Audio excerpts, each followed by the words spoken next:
Salut. Vous savez, depuis que j'ai 5 ans, j'ai toujours su que j'allais devenir acteur. Enfin, sauf les moments où je pensais que j'allais devenir astronaute. Et les moments où je pensais que j'allais devenir pilote de Formule 1.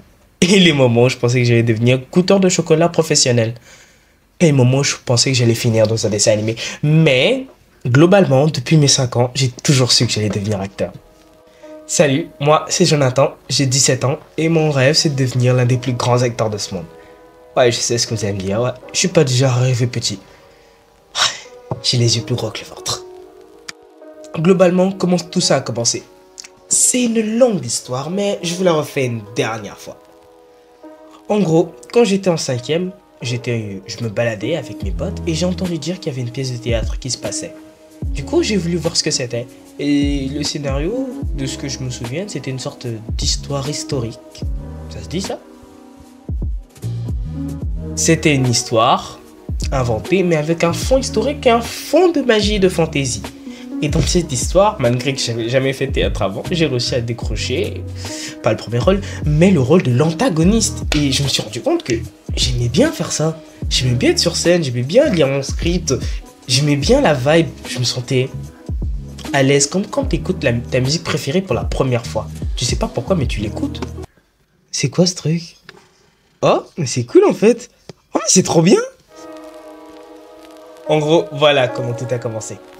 Je vous parle pas du cinéma. En gros, l'histoire, c'était un truc incroyable. Concis. Les personnages avaient un bon développement. L'antagoniste que j'étais était impressionnant. Bref, je me voyais déjà arriver sur les planches. Commencer à marcher, à parler, à dire mon texte, à voir les producteurs en masse qui me regardent, les paparazzis. Et tout ça aurait pu se faire si tout ça n'était pas arrivé. Nous sommes en guerre. Le Covid. Je crois que le destin a commencé déjà. Moi, c'est encore plus qu'une simple envie de devenir célèbre, d'être vu par tout le monde, d'avoir des paparazzis. Non, même si c'est ce que j'ai dit avant, ne m'aide pas.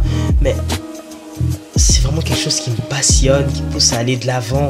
C'est mon feu intérieur, ma nature, c'est ma mission. Voilà, c'est ça, c'est ma mission. Et vous savez ce qui est cool, l'émission? C'est les explosions, les moments d'action, de passion et les moments un peu galères. Bon, pour l'instant, j'ai que les moments un peu galères, mais j'ai une webcam pour m'aider. Est-ce que j'ai déjà joué des scènes? Ouais, parfois. J'en joue beaucoup même. J'ai déjà joué beaucoup de scènes dans ma tête. Principalement parce que c'est gratuit, mais j'en ai filmé quelques-unes que j'ai postées sur TikTok, Instagram et YouTube. Et je vous invite à aller les regarder si ça vous intéresse. Mais la plupart du temps, ouais, c'est dans ma tête. On fait avec les moyens du bord. Ah mon gars, y a pas de budget, hein. On fait avec les moyens du bord là, les temps sont durs. Je suis aussi en classe de terminale et je passe mon bac. Et ce que j'aimerais faire après, c'est aller dans un conservatoire de théâtre. Mais bon, mes parents sont pas trop d'accord. Du coup, je crois que j'irai faire des études de journalisme, mais bon, je vais pas y rester longtemps.